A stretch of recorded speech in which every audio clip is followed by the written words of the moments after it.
திருக்குறள் கடவுள் வாழ்த்து அதிகாரம் 1. குறள் 1.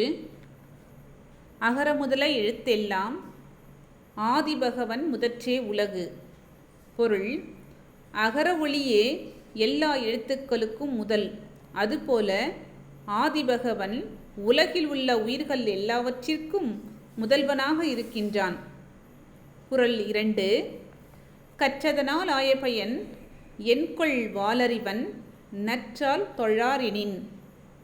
பொருள்: தூய அறிவு வடிவான இறைவனின் நன்மை தரும் திருவடிகளை தொழாதவர் என்றால் அவர் கற்றதனால் உண்டான பயன் யாதும் இல்லை. குறள் 3.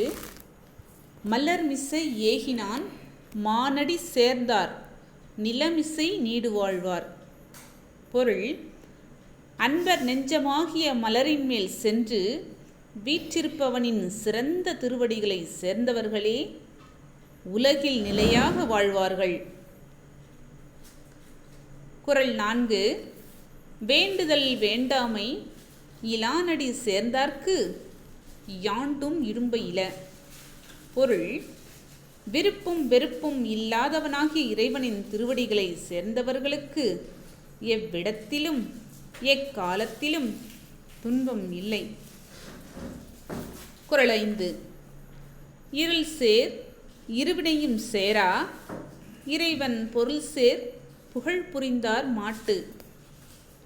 பொருள்: இறைவனின் மேய்மையோடு சேர்ந்த புகழையே விரும்பியவரிடத்து அறியாமை என்னும் இருளை சார்ந்த இரு வினைகளும் வந்து சேரா. குறள் 6.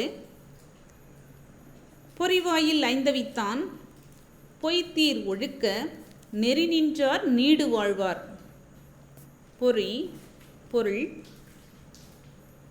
ஐம்பொறி வழியாக எழுகின்ற ஆசைகளை அவித்தவனின் பொய்மை இல்லாத ஒழுக்க நெறியில் நின்றவரே நிலையான வாழ்வினர் ஆவார். குறள் 7. தனக்குவமை இல்லாதான் தாழ் சேர்ந்தார்க்கு அள்ளால் மனக்கவலை மாற்றல் அரிது. பொருள்: தனக்கு யாதொன்றும் ஒப்புமை இல்லாதவனின் திருவடிகளை சேர்ந்தவர்களுக்கு அல்லாமல் பிறருக்கு மனக்கவலை மாற்றல் அரிதாகும். குறள் 8. அறவாழி அந்தணன் தாழ் சேர்ந்தார்க்கு அள்ளால் பிறவாழி நீத்தல் அரிது. பொருள்: அறக்கடலான அந்தணனின் திருவடிகளை சேர்ந்தவர்களுக்கு அல்லாமல் மற்றவர்களுக்கு இன்பமும் பொருளும் ஆகிய கடல்களை கடக்க இயலாது. குறள் 9. கோளில் பொறியில் குணமிலவே என்குணத்தான் தாளை வணங்கா தலை. பொருள்: எண்வகை குணங்களில் உருவான இறைவனின் திருவடிகளை வணங்காத தலை கேளாத காதும் காணாத கண்ணும் போன்று பயனற்றதாகும். குறள் 10.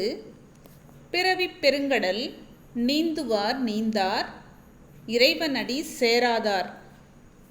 பொருள்: இறைவனின் திருவடிகளை சேர்ந்தவர்களே பிறவிப் பெருங்கடலை கடப்பார்கள். சேராதவர்களால் கடக்க இயலாது.